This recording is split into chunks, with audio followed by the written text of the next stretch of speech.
Baixe sua cabeça, vamos orar. Senhor, neste momento, fala aos nossos corações.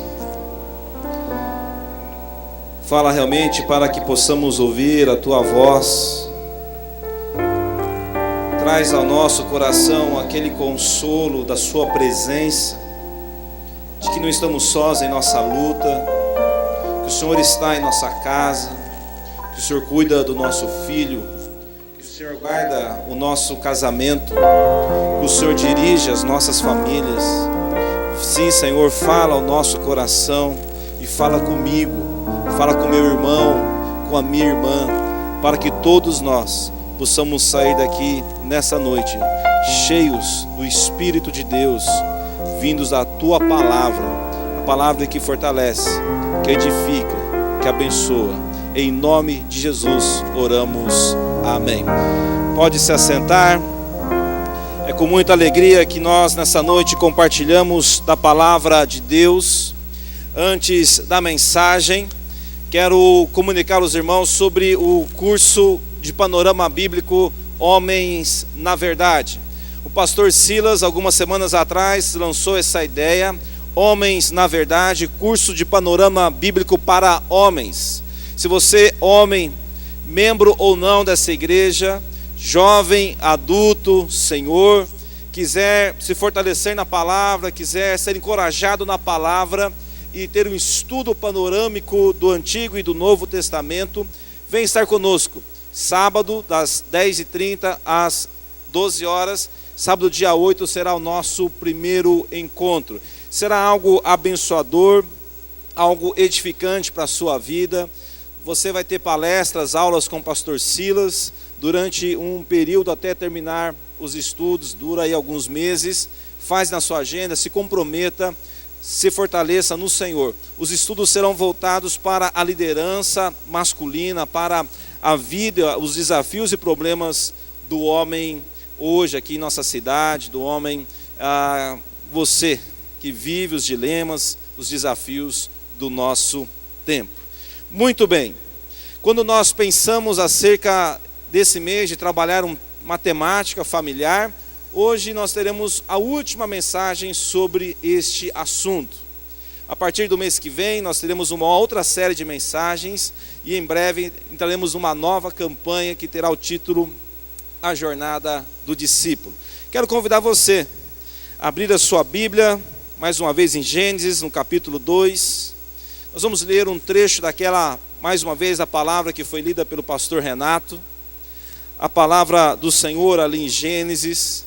Deus ali, através da sua palavra, coloca os alicerces, os princípios da vida cristã.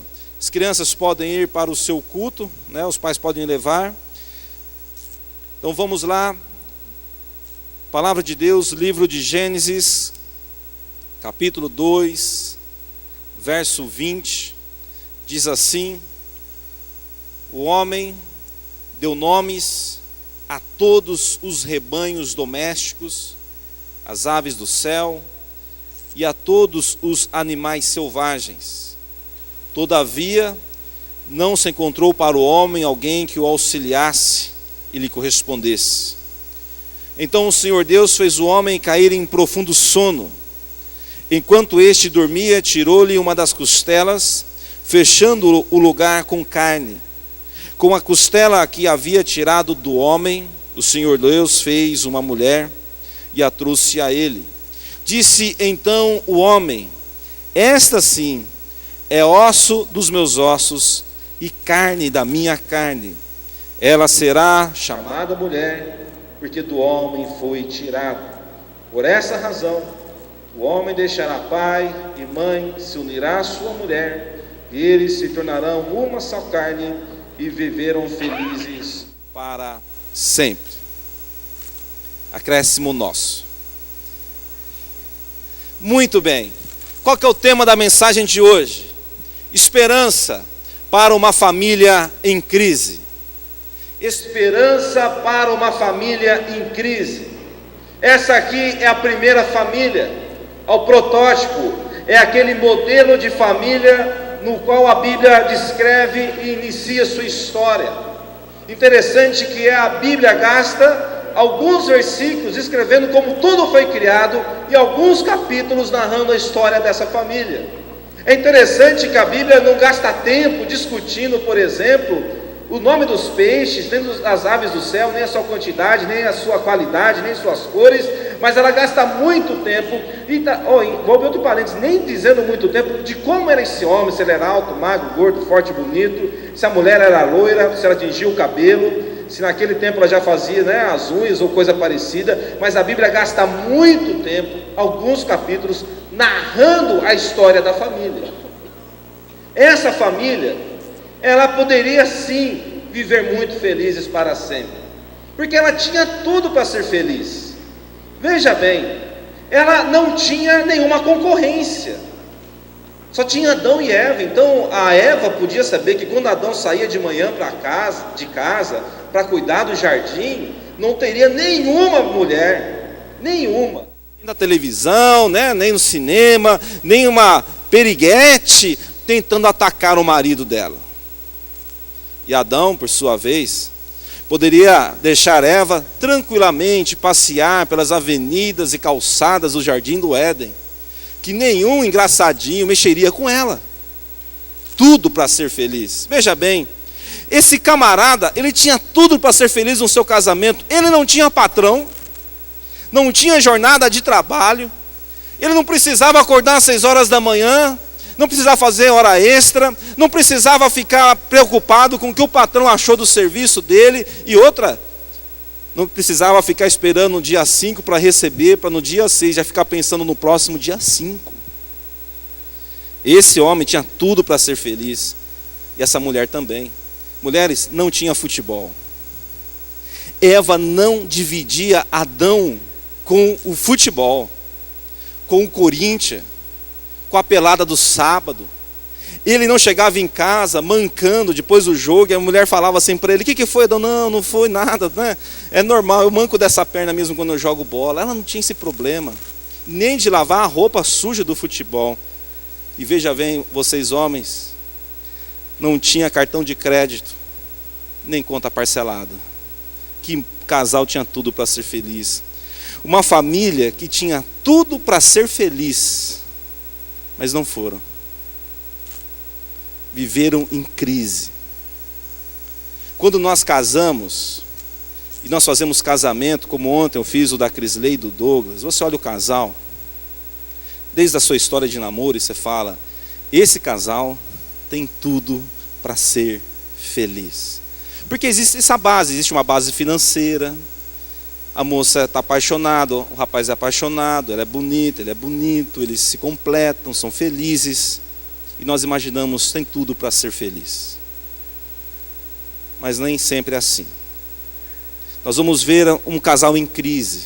Adão e Eva foi uma família, foi um casal que teve uma família que viveu em crise. Se você continuar com a sua Bíblia aberta, e por favor mantenha ela aberta, você vai ler vários textos nessa noite comigo. No capítulo 3, no versos de 1 a 6, a Bíblia descreve uma crise espiritual nesse casal. A primeira crise que Adão e Eva tiveram foi espiritual. E já vou falar uma coisa para vocês. A crise espiritual antecede todas as outras crises. A crise espiritual antecede todas as outras crises.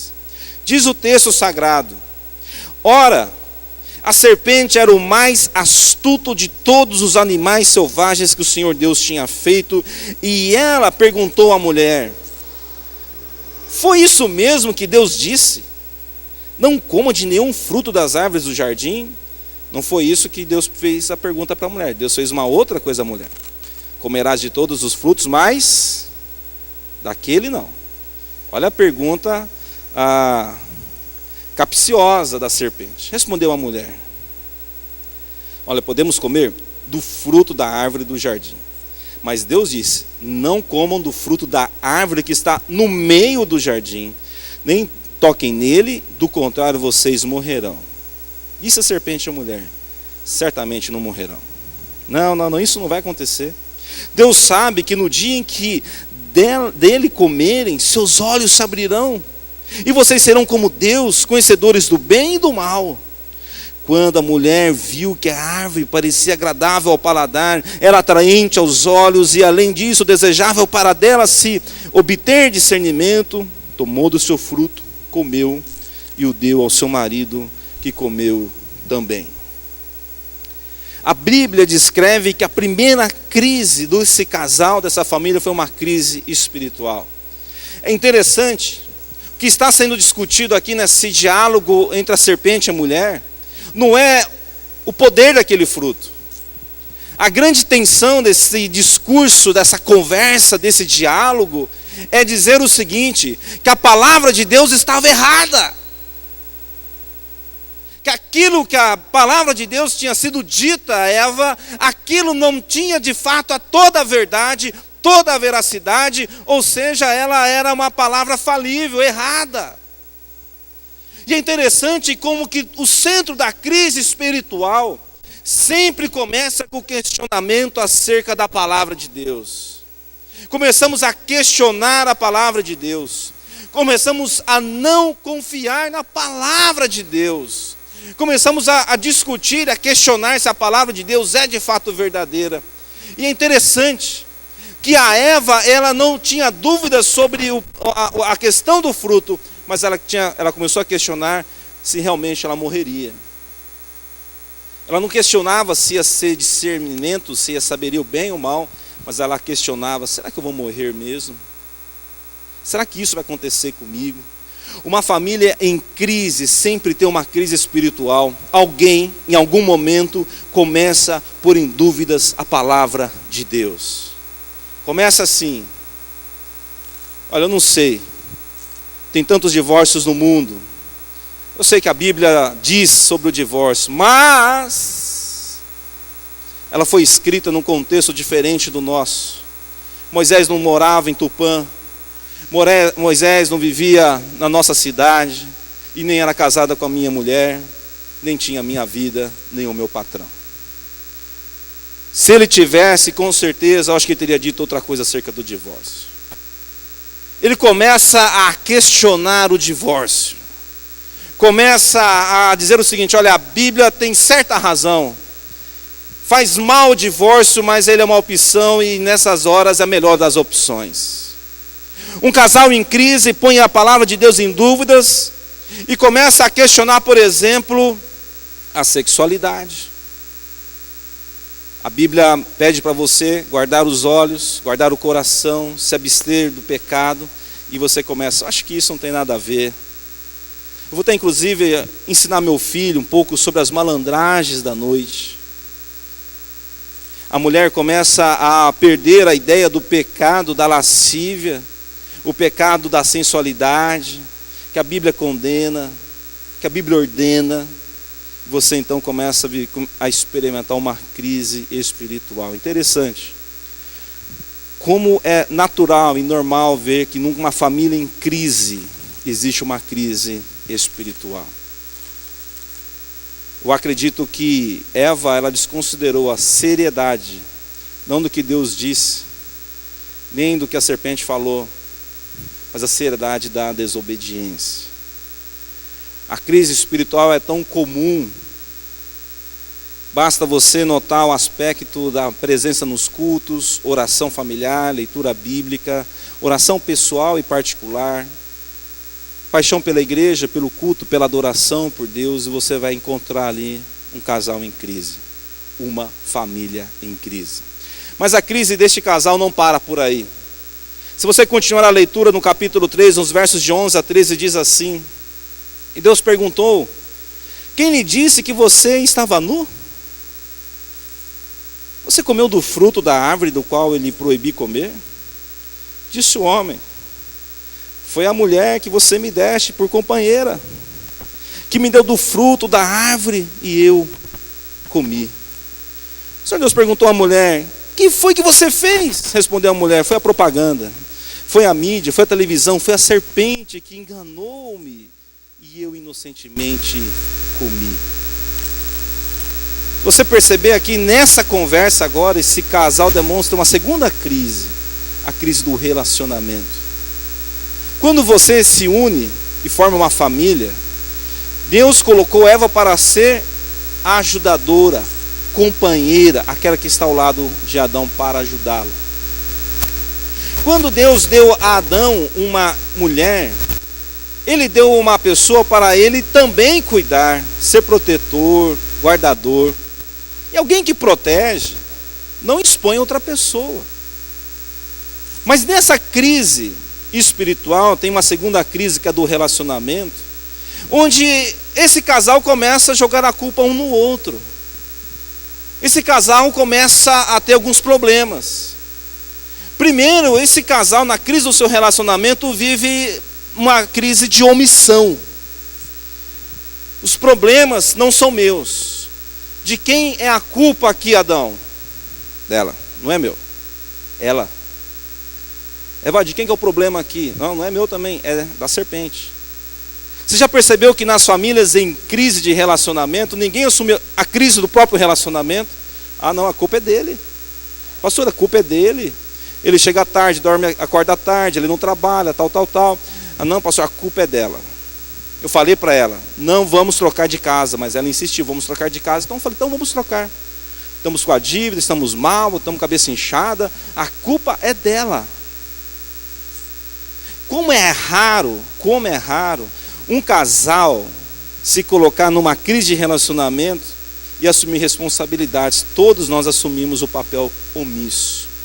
O problema é dele, a culpa é dela. Isso é um casal em crise de relacionamento, cada um se omite. É um casal com um problema sério de relacionamento, onde existe uma acusação. Quem foi que disse que você estava nu? Foi a mulher. Foi a serpente. Quem foi? Não fui eu. É interessante que Adão, ele não assume a culpa. Ele é mais fácil para ele acusar Eva. Toda vez que um casal tem crise de relacionamento, é muito mais fácil eu acusar do que assumir a minha responsabilidade.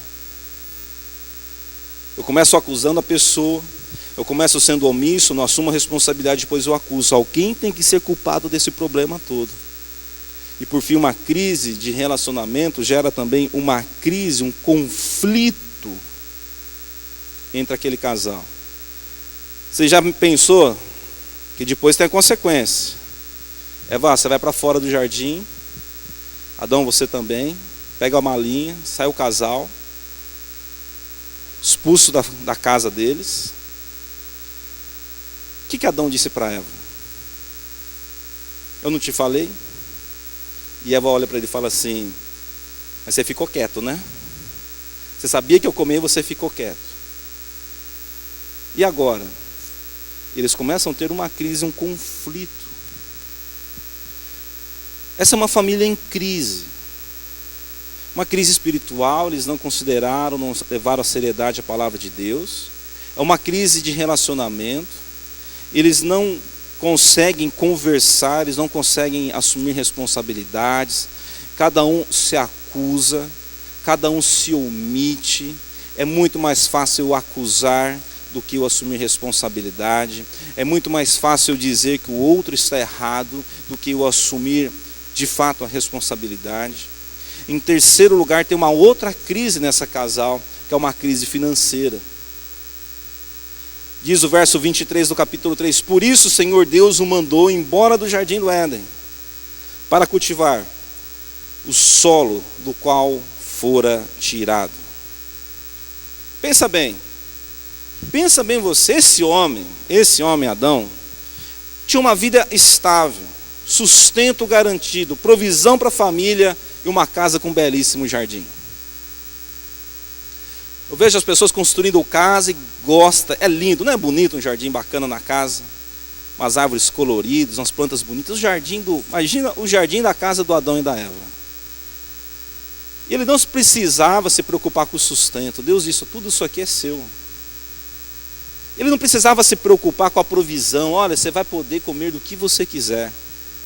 Mas a partir de agora, ele tinha que cultivar. Sabe o que significa isso? Ele teria que arrumar um novo emprego. Ele teria agora de arcar com as consequências. Agora, aquela terra que Deus disse ali atrás, você terá domínio, ou seja, poder, você terá administração, você vai dominar essas criaturas, essa terra. Agora você não mais vai ter que dominar, você vai ter que domar, você vai ter que cultivar. Significa que ele vai estar agora debaixo das ordens do tempo, climáticas, da chuva, da seca, do sol, do tempo difícil, da neve, do frio, do calor. Ele vai ter que conviver com animais tentando ocupar o mesmo território que ele. A vida passa a ser um pouco mais difícil. Ele vai ter que lutar pela provisão. É uma família numa crise financeira. A mulher que tinha uma vida tranquila com sua família, expôs a sua família numa crise sem fim. Estamos nós aqui, resultado dessa crise. Você sabe que a crise financeira é uma das responsáveis, por exemplo, mais responsáveis ainda, na questão das crises de casamento, de famílias. Quando uma família entra numa crise financeira, vocês têm ideia como isso é sério? O homem, ele perde o seu libido, o seu desejo sexual. O Corinthians perder a Libertadores não tira o libido dele. O patrão da armadura dele não tira. O calor não tira, o suor não tira, o esforço não tira. Mas o bolso vazio, uma dívida grande para pagar, acaba com o homem. Noites mal dormidas, crises, pensamentos. Já falei isso aqui, me lembro no Rio de Janeiro, um grande empresário do Rio que quebrou, a família quebrou. Chegou em casa, executou toda a família e se matou. Tamanha crise financeira. A crise financeira numa família é tão severa que, por exemplo, a mulher deixa de se cuidar. Começa a entrar na economia, aí começa a pintar menos o cabelo, tratar as unhas, né? A roupa, e vai piorando, piorando, piorando. Ela deixa de se sentir bonita. Consequência, aí o marido também olha para ela e fala assim: você não está me agradando mais. Ela se sente mais feia. Geralmente nessas crises financeiras nós começamos a nos distanciar. Como a crise financeira é séria. Há tantos sacrifícios numa crise financeira, tantas escolhas difíceis, que a crise leva a família a viver num ambiente de guerra tenso. Você gastou R$2. Você comprou esse bombom. Eu estava com vontade. Puxa vida. Eu pus o carro em ponto morto e tirei ele empurrando da garagem para economizar 30 centavos. E você me come um bombom? E nosso filho? O que ele fez com aqueles 50 centavos de troco? A família começa a viver um momento de crise, de tensão. Aquilo vira uma guerra. A crise financeira leva a família a viver uma crise com seus vizinhos, amigos, familiares e igreja. A pessoa começa a se sentir oprimida, estima baixa, está feia, está feio. Ele não troca de carro, ele vê os amigos trocando de carro, vê a família trocando de carro, tem o parente rico trocando de carro. Ele vai na casa desse parente e ele começa a olhar aquilo e falar assim, e se sentir mal. Se sente mal na igreja, ele começa a olhar para os irmãos e para a igreja, questiona. Uma família em crise financeira vive um ambiente instável, um ambiente de guerra. Veja bem que família, onde Eva e Adão se meteram e empurrou todo mundo lá dentro. Uma crise espiritual, uma crise de relacionamento, uma crise financeira. Não bastasse isso, capítulo 4, versos de 1 a 5 diz assim: talvez Adão tomou um banho, Eva tomou um banho, falou: então Adão teve relações com Eva, sua mulher, e ela engravidou.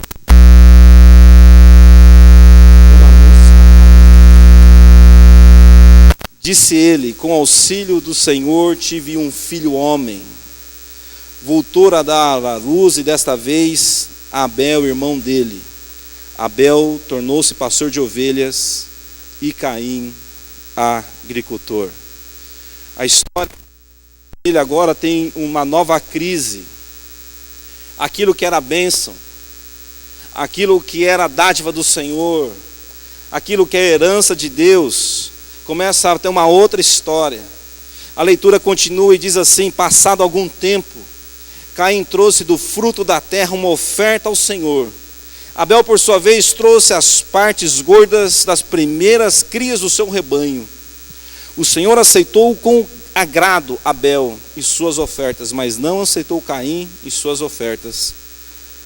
Por isso, Caim se enfureceu e o seu rosto se transtornou.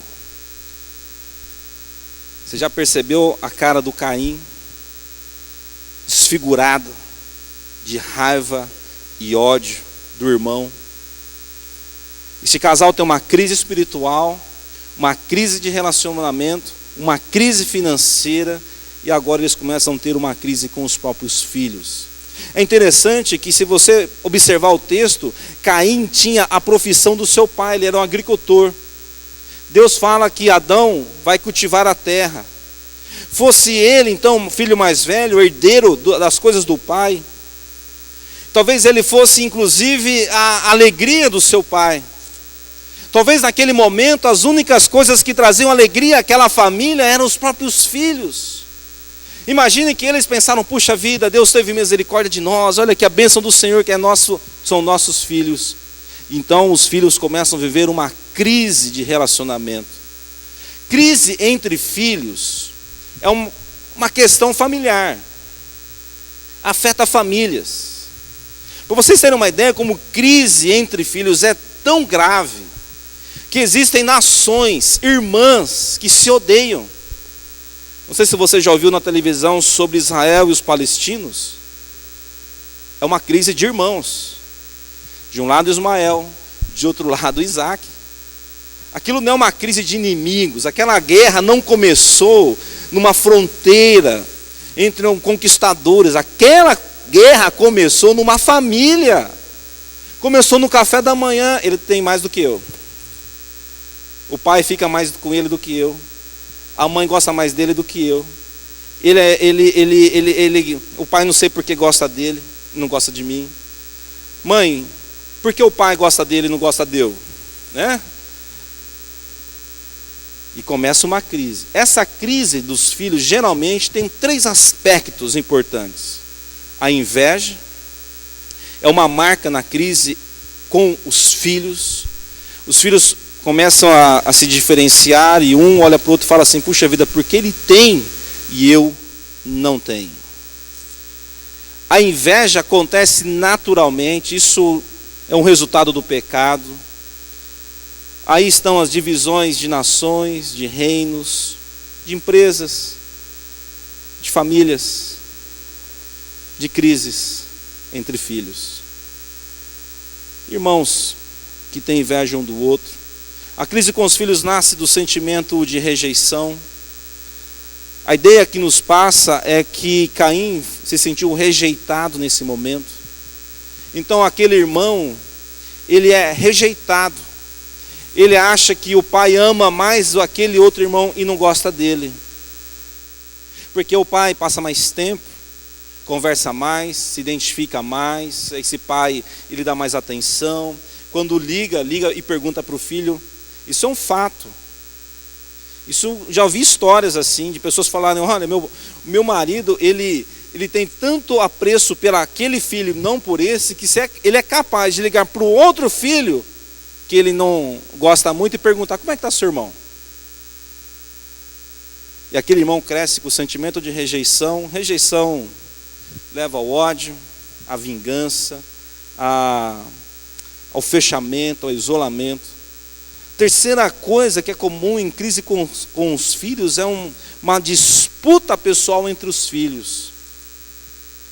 E eu estou vivendo isso. Programinha infantil, rosa e azul, quem que ganha?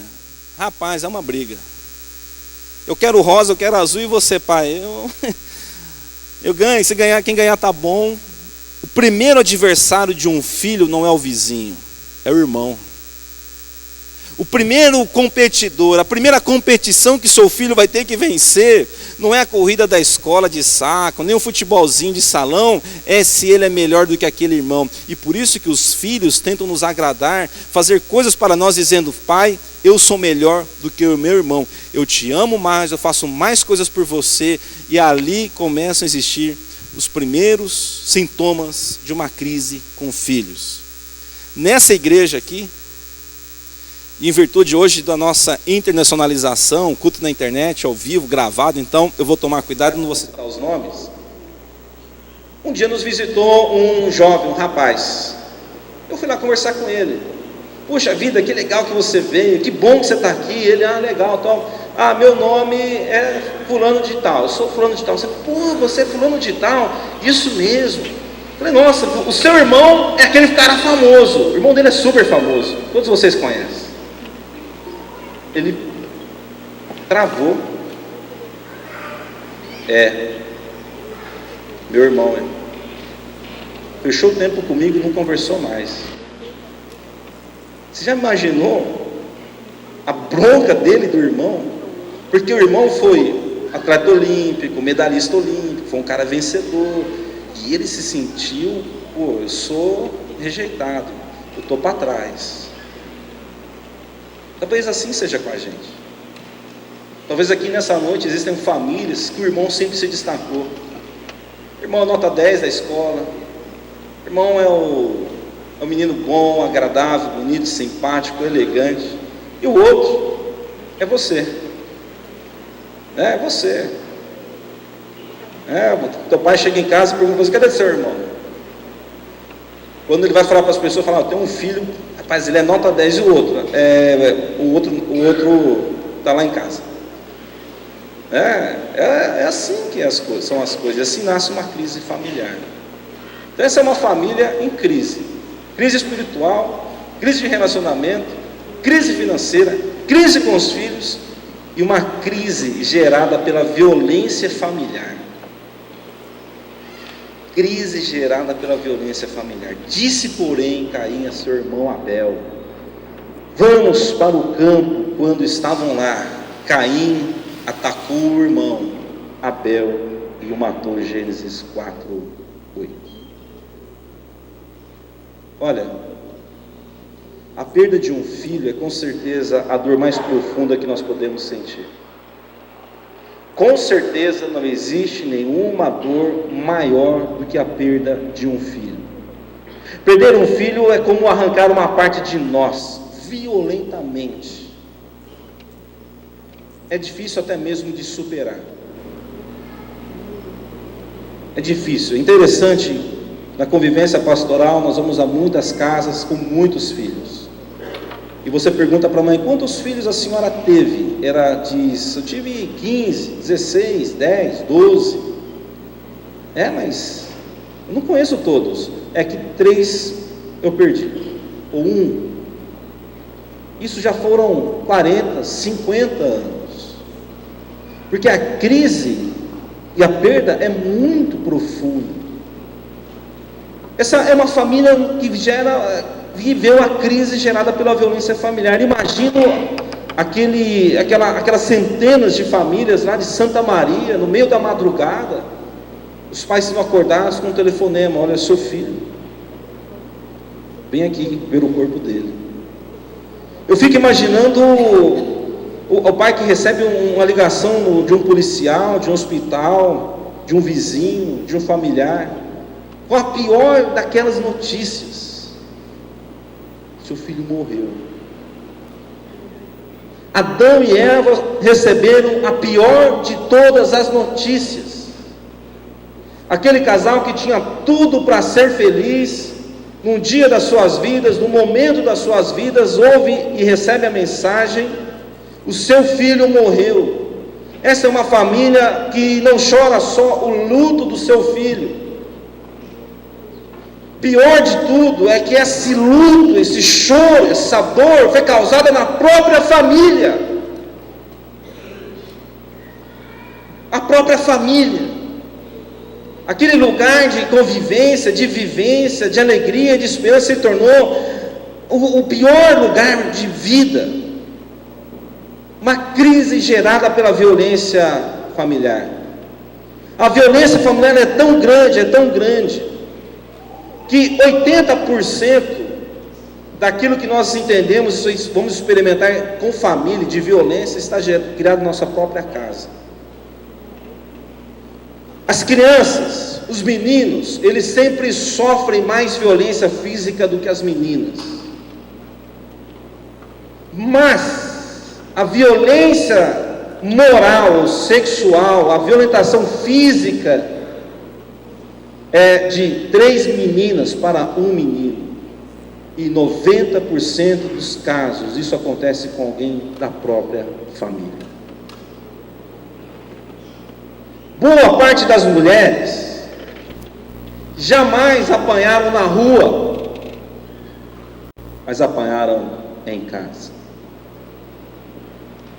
Muitos de nós aqui não experimentamos a violência que aparece nas manchetes de jornais, mas vivenciamos aquelas violências caladas, seladas pela cumplicidade ou pela omissão dentro das nossas próprias casas. E essa é uma família aplacada por uma crise gerada pela violência familiar e pelo luto. Você imagina essa família? A continuação dessa história. Lá no versos 25 e 26 do capítulo 4, diz o texto que novamente Adão teve relações com Eva, e dela deu à luz a outro filho, a quem deram o nome de Sete, dizendo: Deus nos concedeu um filho em lugar de Abel, visto que Caim o matou. Também de Sete nasceu um filho, a quem deu o nome de Enos. Mas nessa época começou então a se adorar o Senhor. Continua a história. Sete começa a crescer, fala: puxa vida, papai, mamãe, eu tenho outros irmãos. O que o papai responde? Viu a história? Imagina que Adão e Eva naquele dia determinado, como um pai normal faria, choraria. Imagino que Adão devia olhar para Sete e falar: você vai ter a profissão do seu irmão, você vai cuidar dos rebanhos, vamos ao culto. E depois ele tem um neto, e esse neto faz aquelas perguntas de crianças: você não tem irmão, papai, como eu? Onde estão aquelas pessoas por quem os nossos papais sempre choram e se lembram? E essa é uma família que vive uma crise gerada pela violência. Uma família em crise. Crise espiritual, crise de relacionamento, crise financeira, crise com os filhos e crise gerada por uma violência, um ato brutal. Tem esperança para essa família? Tem esperança? Nessa narrativa toda de Gênesis aparece uma promessa de Deus, e ali está a nossa esperança. E se tem esperança para a família de Adão e Eva, tem esperança para a sua família também. Se essa família pode ter esperança, você que está aqui nessa noite pode ter também. Em Gênesis 3,15, Deus fala àquele casal de uma grande esperança: porém inimizade entre você e a mulher, entre a sua descendência e a descendência dela, essa lhe ferirá a cabeça e você lhe ferirá o calcanhar. Esse é o texto da promessa de Deus sobre a punição à serpente, dizendo que seria da mulher, nasceria da mulher aquele que feriria a cabeça da serpente, e ela feriria o calcanhar. É interessante que essa é a primeira vez, é a primeira promessa bíblica sobre Jesus Cristo. É o primeiro deslumbre, a primeira página, o primeiro degustar da promessa de Deus sobre Jesus Cristo, aquela família, aquele homem, aquela mulher, aquela casa. A promessa e a esperança de Deus para uma família em crise não era um outro emprego, nem uma outra esposa, nem mais um outro filho, nem uma outra história, mas a pessoa e a obra de Jesus Cristo. O que daria esperança àquela família não era o que eles poderiam conquistar e conseguir, mas aquele que viria para esmagar a cabeça da serpente, descendente da mulher, a promessa do Salvador. E se existe então nessa noite esperança para uma família em crise, essa é uma esperança em Jesus Cristo. Ele é esperança para a sua casa, Ele é esperança para a sua família, para o seu filho, para a sua filha, para o seu esposo e para a sua esposa. Essa promessa de Deus em Gênesis, diante de uma família em crise, em primeiro lugar é uma promessa de graça, porque Deus assume o papel de Senhor da história, é Ele quem chama para si a responsabilidade, Ele coloca-se no lugar do autor e consumador de toda a obra, e diz àquele casal: eu o enviarei, eu prometo a vocês que haverá sim redenção e esperança para vocês, porque a graça é essa ação de Deus, quando Deus age por nós, em nós e para nós em graça. A crise para uma família, e a esperança dessa crise terminar, em primeiro lugar está na promessa de graça de Deus, que Deus pode derramar da sua graça sobre sua família. Essa também é uma promessa de redenção. Diz um autor bíblico, um escritor, acerca desse texto, é o primeiro vislumbre do Evangelho: o filho da mulher lhe ferirá o calcanhar, o filho da mulher ferirá o grande inimigo, o inimigo entre o homem e Deus. Esse inimigo do homem será ferido, o filho da mulher será ferido, ou seja, ele assumirá a conta. Mas a grande questão é, por exemplo, entender que a redenção tem a ver com o governo de Deus e com a necessidade humana. Essa é uma promessa de graça. Deus diz: olha, eu vou fazer isso por vocês. Segundo, eu vou assumir o erro de vocês. Eles não eram capazes de fazer isso por eles mesmos, então Deus assume seu papel e faz isso. E aqui no texto hebraico é usada a expressão ele ferirá, mas na gramática hebraica não é exigido você colocar esse pronome. Você só põe esse pronome ele quando você quer dar um destaque especial e definir uma pessoa. No meio daquela crise familiar, Deus faz uma promessa de graça: eu vou enviar o Redentor, uma promessa de redenção, eu vou pagar essa conta, uma promessa de restauração. Para ver a redenção é necessária a quitação de uma dívida. Jesus é o pagamento, a garantia da redenção, mas Jesus também, Ele nos promete restauração.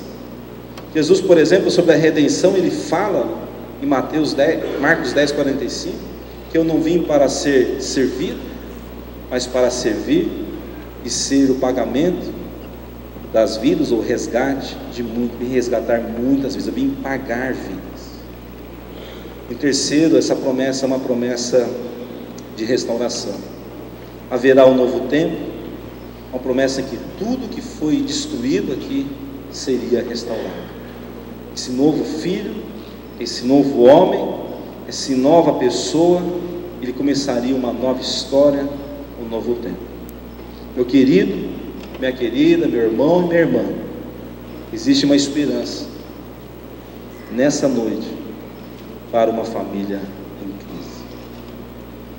Quero lembrá-los que Jesus Cristo é que tem o poder para restaurar a sua família. Jesus Cristo, ele nos seus milagres, nos evangelhos, ele tem um relacionamento todo especial com a família. Jesus Cristo fez muitos milagres, mas os seus milagres sempre têm essa conotação familiar. Ele se encontra com uma viúva indo para um cemitério. Nós conhecemos essa como a história da viúva pobre de Naim. Aquela viúva tem um filho único, e aquele filho único está morto. Aquela viúva, na história e no contexto social de Israel, ela estaria condenada à miséria, ela estaria condenada à mendigância, ela nunca mais conseguiria ter sustento, provisão, porque o filho que faria isso por ela estava morto. Jesus restaura a vida daquele filho, senta e diz à mãe: eis aí teu filho. Jesus, quando ele se encontra, por exemplo, com Jairo e sua esposa, ele vai lá e leva a restauração e a ressurreição da sua filha, da sua pequena filha, e de novo põe uma família para caminhar juntos. Mas esse é um dos únicos milagres em que Jesus chama pessoas em especial para verem aquele milagre, alguns discípulos, mas acima de tudo, o pai e a mãe. Aquela família, na ressurreição, foi restaurada. Jesus tem poder para restaurar uma família em crise, como por exemplo a cura de um cego de nascença, e aquele cego volta para a casa dos seus pais, ou quando ele chega, se encontra com Zaqueu, e diz: Zaqueu, vou jantar na sua casa, porque hoje chegou salvação na sua casa. Jesus Cristo tem poder para restaurar uma família, porque Ele veio fazer isso por mim e por você. Quando nós olhamos uma família em crise, e essa família de Adão e Eva, você para no momento e diz: não tem esperança. No meio daquele conflito, Deus dá uma promessa de esperança àquela família. Aquela promessa de esperança é Jesus. Talvez nessa noite você passe por crises financeira, de relacionamento, espiritual, talvez com seus filhos, talvez você sofreu uma violência familiar, uma perda inestimável. Jesus vem te lembrar que Ele tem poder para restaurar sua família. Em segundo lugar, Jesus tem poder para curar as feridas da família. Talvez nós somos, e as feridas mais profundas dentro de nós são aquelas que nós fomos sendo machucados em nossa própria casa, em nosso próprio lar, dentro da nossa própria família, dentro da nossa própria casa. Aquelas pessoas que deveriam nos amar foram as pessoas que nos feriram profundamente. Feridas abertas, feridas que sangram, uma doença familiar. Mas isso é tão sério que Jesus tem poder para curar, porque lá em Isaías 53:4 diz assim o texto: certamente Ele tomou sobre si a nossa enfermidade, e sobre si levou a nossa doença. Contudo, nós o consideramos castigado por Deus, e por Ele afligido e atingido. Ele tomou sobre si as nossas enfermidades. O castigo que nos traz a paz estava sobre Ele. Ei, quais são as feridas nessa noite que sangram o seu coração? Quais são as feridas que geram tanta dor em você? Feridas abertas, feridas que doem, mas feridas que podem ser curadas por Jesus Cristo. Porque Jesus Cristo tem o poder para transformar nova todas as coisas. Jesus Cristo tem poder para transformar o velho e aí esquecer esse velho e tornar um novo homem. Jesus Cristo tem poder para te dar uma nova história. Jesus Cristo tem poder para restaurar o seu casamento, para dar uma nova vida ao seu esposo, à sua esposa, ao seu filho. Jesus Cristo tem poder para mudar a mente, o coração e a vida das pessoas. Por isso, Jesus Cristo tem poder para curar a sua família. Em terceiro lugar, Jesus Cristo tem poder para reconciliar a família. Essa família em crise, geralmente ela se dispersa, ela se separa, ela cria abismos. Talvez os irmãos não se conversem mais, talvez os irmãos não tenham mais o mesmo afeto, perderam o prazer da comunhão. Talvez aquele casal está junto, e talvez é o seu caso hoje aqui nessa noite, apenas para terminarmos de criar os nossos filhos, mas o nosso coração já está longe. Talvez exista uma dor tamanha dentro do coração de um pai e de uma mãe aqui, que que afastou essa pessoa da família. Mas o centro do poder de Jesus que restaura, e isso ele veio fazer, restaurar aquela família caída. Jesus também tem poder para curar as feridas da família. No centro disso tem o poder de Jesus para reconciliar a família, porque no centro da obra de Jesus Cristo está o seu perdão de todos os pecados, o perdão que nos traz a remissão, perdão que nos traz redenção. O centro da reconciliação é o perdão. Meu querido, minha querida, pai e mãe aqui nessa noite, filho, esposa, atenção. Uma reconciliação só existe no perdão. Não podemos continuar a nossa história de qualquer forma. Não podemos continuar a nossa história sem considerar sempre a redenção e a reconciliação que há no perdão de Cristo.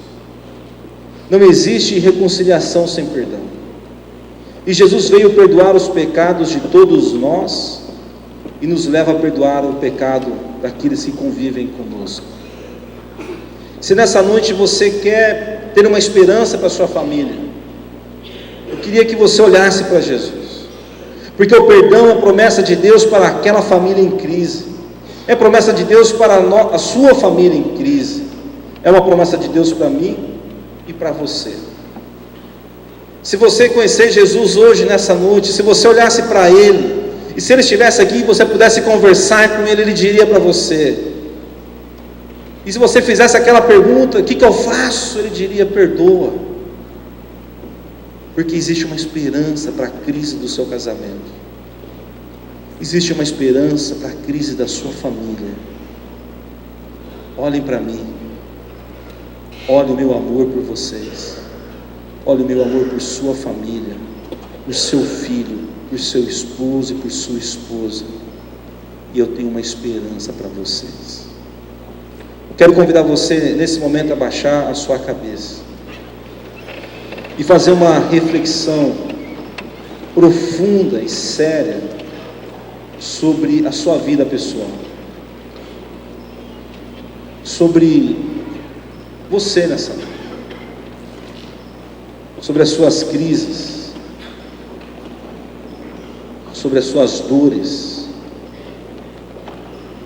Quero que você nessa noite, nessa oração, seja sincero com Deus, com você mesmo. Ela é silenciosa, por isso ela não necessita de máscaras.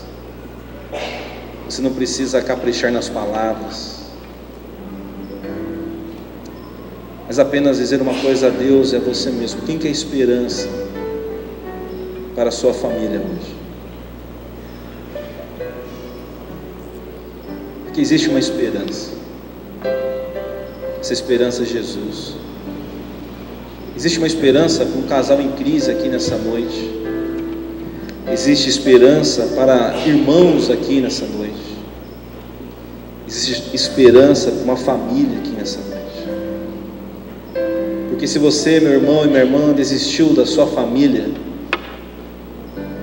em Gênesis 3,15, Deus não desistiu e prometeu enviar o seu Filho. Ele seria a esperança para toda a família. A primeira história bíblica não é a história de uma nação, não é a odisseia de um povo, de uma raça, de uma etnia, mas a história de uma família. E se havia esperança para aquela família, existe para a sua também. Por isso eu convido você, nesse momento, a derramar o seu coração diante do Senhor, consagrar sua família, lembrar de Jesus que Ele tem poder para restaurar seu casamento, restaurar a vida do seu filho que está se perdendo nas drogas, na bebida, no mundo. Tem poder para curar as feridas, essas marcas profundas em você. E Jesus Cristo tem poder para fazer de novo e mais uma vez você ser feliz nesse casamento, ter contentamento na sua casa, olhar para o seu pai, para a sua mãe com um sorriso e alegria no coração. Existe sim uma esperança para uma família em crise aqui nessa noite. Vamos ficar em pé. Nós vamos ter o nosso momento de intercessão. Quero convidar você a vir aqui à frente. Mas nessa noite eu gostaria de convidar você e sua família. Eu gostaria de ver o pai, a esposa e os filhos juntos. Eu queria hoje, homens, que você ao menos acompanhasse a sua esposa, mesmo que você não saiba a razão pela qual ela está vindo. E você também, mulher, se o teu marido vier, venha com ele. Seja a companheira, aquela que está ao lado.